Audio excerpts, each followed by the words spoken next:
Здравствуйте, мои дорогие друзья, представители знака зодиака Телец. Таро расклад. Что ждет? Узнай будущее. Таро прогноз на декаду, на 10 дней с 1 по 10 июля. Давайте узнаем, что же ждет. И, конечно, останемся реалистами. Любой прогноз, расклад о личной истории не расскажет, но может дать подсказки. И я искренне надеюсь, что мы с вами проведем приятное время и вот или пазл какой-то у вас сложится, или вы для себя альтернативный вариант ваших действий рассмотрите. Итак, давайте узнаем. Уже перейдем к картам. Так что же вас ждет? Кто или что спешит в вашу жизнь? Достанем 3 карты на одной колоде. Это как основные события. Кто или что спешит в вашу жизнь? И в связи с этим, что вас может ожидать, мои дорогие тельцы? Как 3 главных события, может быть и так. И следующую колоду. В связи с этим, или с этими событиями, что случится или произойдет, в каких сферах жизни вам придется принимать важные решения. Что случится или произойдет по первому событию, что случится или произойдет по второму, или, может быть, как предпосылки, и что же там случится по третьему событию. Давайте, раз уж у нас пошел так расклад, в чем вы поставили точку, оказалась запятая. Я такое предполагаю. Транзиты Урана нам могут вернуть даже некоторые те вопросы, которые мы считали уже решили, завершили. Но, может быть, вполне вероятно, и вы что-то захотите переиграть, пересмотреть. И к чему все это идет? Что будет меняться с первых дней июля? И по основным сферам жизни посмотрим энергии. Сфера ваших достижений, дела, работа, бизнес. Сфера финансов. И третья карта – любовь и личная жизнь. Хотя личная жизнь – это не совсем любовь, это еще и где-то достижение, поэтому могу предположить, что третья позиция может где-то перекликаться, хотя почему нет? Тут все может быть взаимосвязано. Ну, давайте пойдем вперед. Так что же ждет вас, мои дорогие, кто или что спешит в вашу жизнь? Ну, вот я не понимаю, как-то это интересно работает. Вы второй, будем говорить, знак зодиака, когда я делаю видео в последовательности, да, ну и в принципе знак зодиакальный круг часто начинают с именно знака Овен, а Телец второй. И вот у Овна тоже выпал 13-й старший аркан. Ну, может быть, для кого-то это подсказка. И я могу сказать, что это будет подсказка для вас. Для тех, кто рожден в первую декаду знака. Почему? Потому что у вас, тем не менее, много энергий, которые могут соединять с некоторыми задачами, которые выпадают как будто овном. Мы ведь рассматриваем с вами энергии, правда? Мы как бы вариантность какую-то или вариабельность предусматриваем. Почему я так говорю? Потому что гороскопы разные. И если мы рассматриваем по китайскому кругу зодиакальному или тотемному, да, ну вот это время для тех, кто рожден в апреле, и это именно рожден в апреле, это будет с 9 апреля, знак дракона. Поэтому вы, мои дорогие, вы драконы, и где-то это может еще захватывать даже первые числа мая. Но вот эти энергии огненные вы можете ощущать в себе намного сильнее, чем остальные представители знака зодиака Телец. Поэтому, может быть, и есть какая-то взаимосвязь. Но перейдем к тому, что 13-й старший аркан, я надеюсь, все правильно понимают, это не про смерть, это карта трансформации. Вот вы сейчас живете в эпоху трансформации. Трансформации вас лично. Что-то вы не можете изменить, и правда, даже все планетарные транзиты, то, что связано с Ураном, вы будете из всех тельцов ощущать значительно сильнее. Это те, кто рожден в первую декаду. Остальные могут быть связаны тоже с некоторыми событиями, которые, может быть, помимо даже вашей воли. Это как информация или то, что вот во внешнем мире как бы есть, да, это так или иначе воздействует на вас и вас заставляет тут тоже какую-то перерокировку произвести. Вы можете даже где-то сетовать, что-то вам может не нравиться, Но, тем не менее, мы идем вперед, поэтому есть то, что вы должны учесть. Имеется в виду какая-то история, которая завершается, ведь это карта завершения, окончания, освобождения и выздоровления. Где-то одновременно так. Но мы должны пойти вперед, и для этого прошлое должно отступить, освободив место будущему. Мы можем ощущать себя словно на развилке судьбы. И словно прошлое завершилось, а будущее еще непонятно, оно не родилось. Вот это и есть трансформация, мои дорогие.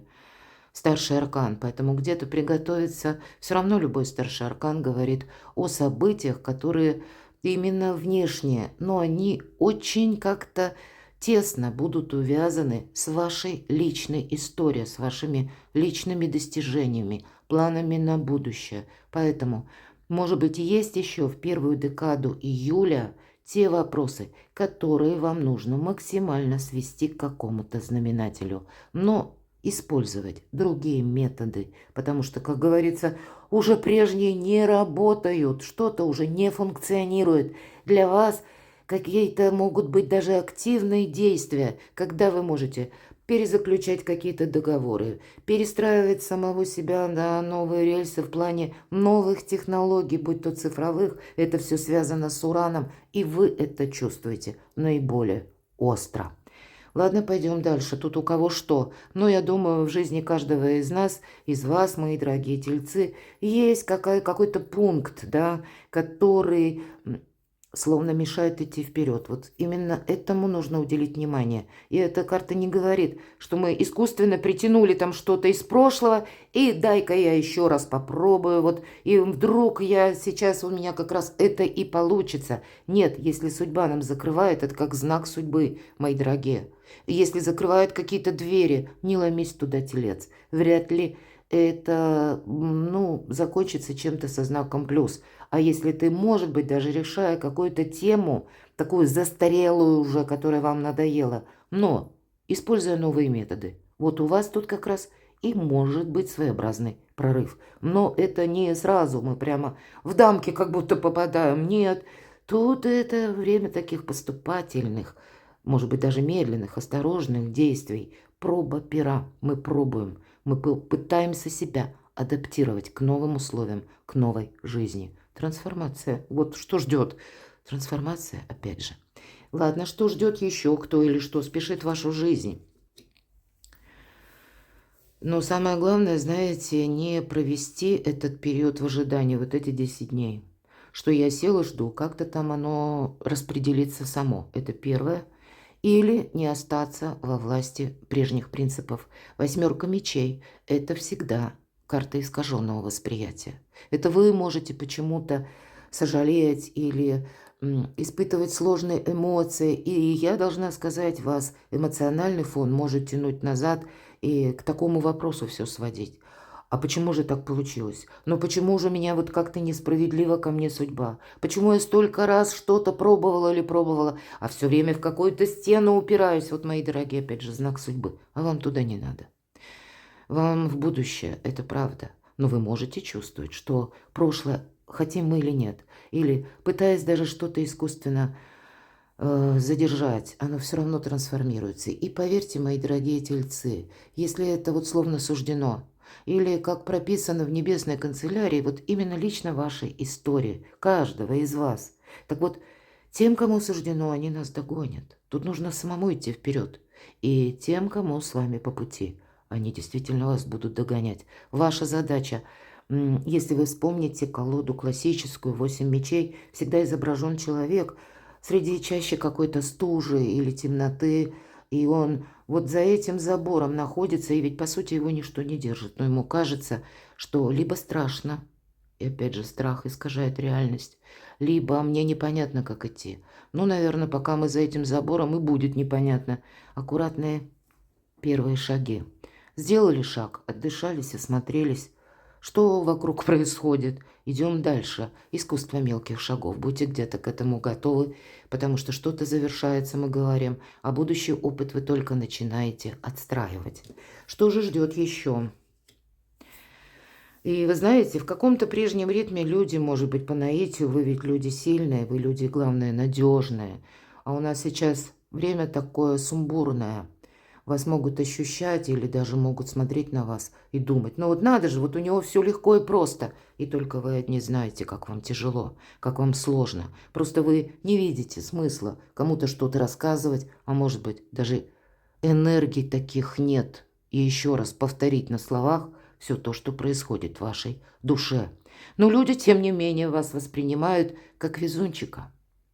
Или считают по какой-то причине, что на вас могут взвалить определенное какое-то количество дел, и для вас будет очень важно, вы делаете первые шаги. Вот мы только об этом говорили. А по семерке жезлов это воздействие извне, чтобы вы с чем-то согласились или вы что-то приняли. А тут вы понимаете, что нет, я могу себе навредить, я не знаю пока, как пойдет дело дальше. И поэтому не подписать для себя какие-то обременительные обязательства, я бы сказала. Что вас поставит в какие-то рамки, это как задача номер раз. По крайней мере, в эти 10 дней, мои дорогие тельцы, воспринимайте это как знак судьбы. Здесь вам придется перепроверять между тем, что вы слышите, видите, к чему вас люди призывают, и что же есть истина. Она всегда где-то рядом. Ваша задача – это найти. Здесь скучать вам будет некогда. Приготовьтесь к этому. А люди, они все равно пытаются, как по-прежнему, воздействуя на вас для себя, может быть, некоторые моменты решить либо с большим плюсом, либо переложить на вас ответственность. И у кого-то это может быть и по документам, поэтому доверяй, но проверяй, но также это может быть и по взаимоотношениям. Поэтому перед тем, как что-то подписать, изучите. Перед тем, как на что-то согласиться, опять же, узнайте, откуда ноги растут у этого дела, у этой темы или у этой правды. Тут вы сами себя должны беречь, может быть, научиться. И если прежде вы ваш, повторюсь, знак сильных людей, вы могли, ну, даже из лучших побуждений согласиться на то, что, ну да, я все равно потом разберусь, или у меня хватит сил, энергии, а вот тот другой, он слабее. И вот у нас еще пока находится, если мы, кстати, про Овна говорили, совпадают у вас первые арканы. Так вот, у нас Хирон – это планета израненный целитель, как бы прообраз или нашей помощи, когда мы включаемся в помощь кому-то, а нам говорят, что да нет, вот Хирон в Овне еще пробудет хороший период времени наперед.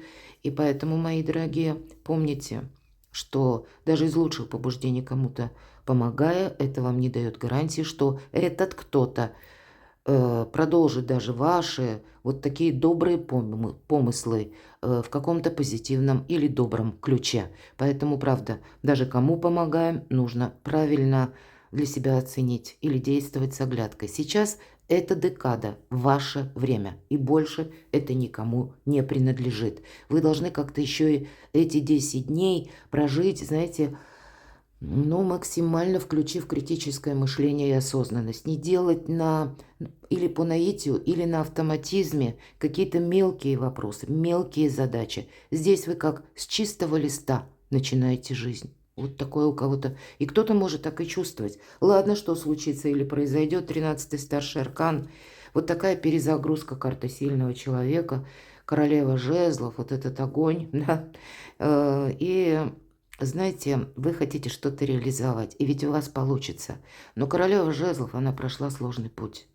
Ее люди научили молчать, ничего не обещать, правильно работать с информацией и правильно распоряжаться деньгами, финансами. Поэтому в центре дела, работа, бизнес и финансы, мои дорогие.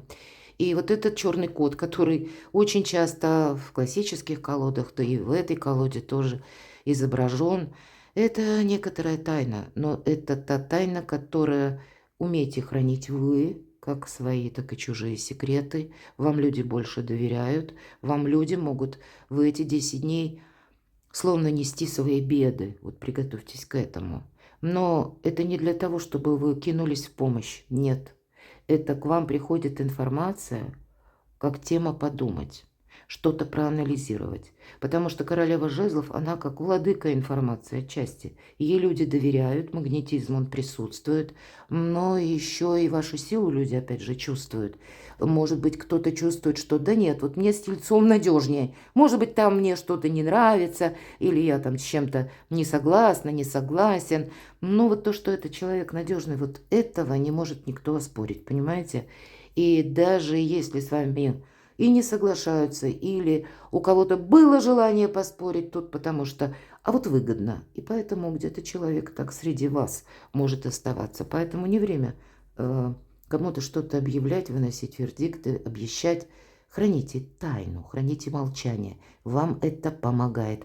Где-то умейте поставить на паузу. Если мы говорим о психологии, ну, мы рассматриваем карты с позиции позитивной психологии, то есть такой психологический прием. И часто мы с этим сталкиваемся, к примеру, когда мы попадаем, например, или общаемся с какими-то влиятельными лицами, они умеют, они в полной мере владеют этим приемом. Это эффект паузы.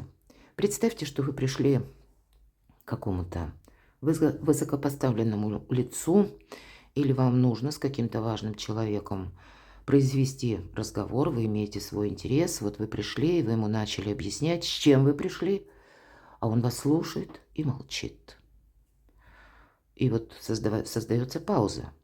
Так устроен человек, наша первая реакция. Чего он молчит? Раз молчит, я что-то там, наверное, не то сказал или что-то я не пояснил. И мы начинаем продолжать. А человек опять молчит. И мы тут в некотором замешательстве думаем, ну не, наверное, опять плохо прояснил. И все к чему идет. Вот так вот эта нить Ариадны раскручивается, в результате мы говорим больше, чем мы намеревались. В результате мы о себе рассказываем больше, чем следует. Поэтому вот эта пауза, она будет помогать вам. Но будьте готовы, что такую паузу может держать кто-то. И не обязательно это будет с влиятельным человеком. Это любой другой может быть человек, который тоже вот такими приемами владеет, но помните, вам эта пауза помогает. И это относится вот к этому периоду перезагрузки и, пожалуй, всему тому, что я сказала по предыдущим картам. Что случится или произойдет, новые возможности у вас на пороге, но вам нужно, как и не ввязаться в какое-то дело, которое, ну, совершенно для вас бесперспективно, но и какую-то информацию, которая пусть сначала выглядит и непонятно, серая или какая-то запутанная, но вот тут есть что проанализировать с критическим мышлением. Что же случится или произойдет? Восьмерка, вот посмотрите, у вас на кону победа. И это та победа, когда мы не успокаиваемся. У вас, правда, время не просто ваших каких-то важных решений или выхода вот из-за какого-то периода холода, недопонимания, из какого-то забора, может быть, когда вы сами себя ограничили, я такое допускаю, восьмерка мечей у нас вверху, а это поясняющая карта, что случится, произойдет. Какие-то победы у вас уже на пороге. Но любое ваше достижение сохраняйте, об этом предыдущая карта говорит, и уделяйте этому внимание. Не кому-то, чему-то или ввязаться во что-то, а именно свою силу сохраняйте. То, что вас питает, мои дорогие тельцы, вы не должны этим делиться вот необдуманно. Пришло время усилить собственные позиции. Как минимум эти 10 дней проведите вот так вот мудро и будьте продуманными от начала до конца. Победа уже есть в каком-то вопросе. Ладно, что случится или произойдет? Ну, наверное, все то, что я говорила, очень символично. Страшный суд, а старший аркан, и это вовсе не страшный суд, это опять же выздоровление. Прошлое пытается от вас оттолкнуться. Встречай все будущее или встречай все то, что придет, ну, где-то на ваш порог. Дай прошлому завершиться. Может быть, вам и придется поставить в чем-то точку, но поверьте, то, что истина ваша или тем, кому суждено рядом с вами быть, они вас догонят, и ваша не заберет никто. Но сейчас задача в эти 10 дней просто сделать первые шаги в будущее. Ладно, давайте мы узнаем, в чем вы поставили точку, а оказалась запятая. Это вы в себе разуверились, у вас карта мага. Вы в себе разуверились. Я допускаю, что некоторые люди к вам из прошлого возвращаются. Я говорила, что люди чувствуют вашу силу. И кто-то предпочтет, потому что ему так выгодно, удобно, интересно, ну и так далее. Все-таки примкнуть к вам или где-то быть рядом, потому что вы сильный человек. Могут быть и люди, которые пытаются вами манипулировать, но и вы сейчас, ваша задача их рассмотреть. Для вас нет ничего невозможного. Для вас будет невозможно, если вы где-то так и останетесь вот за этим холодным забором в какой-то ледяной мгле, мои дорогие. Ваш выход на авансцену, но это не тот выход, который на бис, да, под аплодисменты, а это какой-то новый, аккуратный и красивый дебют. Как-то так. Старший аркан. Королева чаш – это к чему все идет? Если вы помните, мы такой вопрос задавали. Какая-то личная история. Королева чаш – это та, которая любит. И неважно, кто меня смотрит сейчас, мужчины или девочки, какая-то личная история. Может быть, прежняя завершилась, значит, нужно построить новую. Может быть, и некоторые персоны пытаются вернуться в вашу жизнь. Может быть, и вопросы, связанные с детьми, с семьей, с внуками. Но тема личной жизни, что-то вам тут тоже словно придется принимать важные решения, мои дорогие. Но эти решения, ведь иногда эта карта обозначает ожидание. Вот кто-то так и останется в ожидании. Мы все разные. А кто-то будет перестраивать свою жизнь уже теперь. И тогда, правда, вы будете ведь точно видеть, даже из близких, пусть это родственники или ваши близкие, которые даже вместе с вами проживают, они видят, что у вас сейчас происходит. Но, может быть, и наблюдают где-то, справится телец или нет. Но посвятите, повторюсь, эти 10 дней все-таки самим себе. Тут вам пространство помогает по страшному суду. Это правда, кому суждено, они вас и догоняют, и те дела, проекты, которые вы уже прежде начинали, но, может быть, это пробуксовывало, значит, с какой-то правильной ноги они все равно у вас пойдут. Но если вам ставит жизнь, судьба, какой-то заслон, ну, просто отступаем полшага назад. У вас должен быть еще, кстати, всегда запасной аэродром. Вам время такое, как минимум по ноябрь, когда, если есть запасной аэродром, или пусть это по времени, возможность что-то, ну пусть на час на какой-то, да, поставить на паузу, или кому-то вам придется сказать «я подумаю». Не сразу говорить «да» или «нет», а сказать «я подумаю». И вот на размышление брать вот этот маневр или запасной аэродром, потому что пока вы что-то не переосмыслите, не проанализируете, карты ведь нам о чем говорят? Какого-то дежавю, какое-то повторение, оно должно быть исключено. А тут на вас могут по-разному воздействовать, даже если мы берем эти два аркана. Один пытается манипулировать, может быть, через лесть, а другой будет спорить с вами. Все люди разные, восприятие тоже. Кто-то начнет жаловаться и ныть, мои дорогие. Ну, может быть, не очень красивая фраза выскочила, да, уныть. Ну, правда, мы с этим сталкиваемся. Ну, знаете, как не мытьем, там катанем. Буду ныть подольше. Глядишь, разжалоблю, согласиться. Это один из тоже приемов манипуляции. Почему нет? Ну, то так вот уже как вариант. Поэтому будьте-ка вы внимательны. Что будет меняться с первых дней месяца? Да все будет меняться. Посмотрите, паж жезлов. Это новые начинания, это новый жизненный этап. И вот наша паж, девушка нам показана. Как будто вот представьте, что это вы, мои дорогие тельцы, подбрасываете вот этот один волшебный жезл вверх, и он, очертив один круг, уже выходит на новый виток. Ваша жизнь с чистого листа. Сфера ваших достижений. Ну вот еще одна семерка жезлов. Вот на вас люди влияют, обратите внимание. Мне нравится, как в этой колоде все то, что я говорю, по семерке жезлов здесь иллюстрируется, да. Сидит наша девушка, она сохраняет свой дзен. Она даже отвернулась вот от этих 7, которые пытаются ее достать. Поэтому пауза, запасной аэродром. Умейте держать паузу. Не говорить ни да, ни нет. И перед тем, как вы на что-то согласитесь, перепроверяйте трижды, мои дорогие. Сфера ваших достижений. Вам ничто не мешает. У вас вверху маг. Именно лично вам.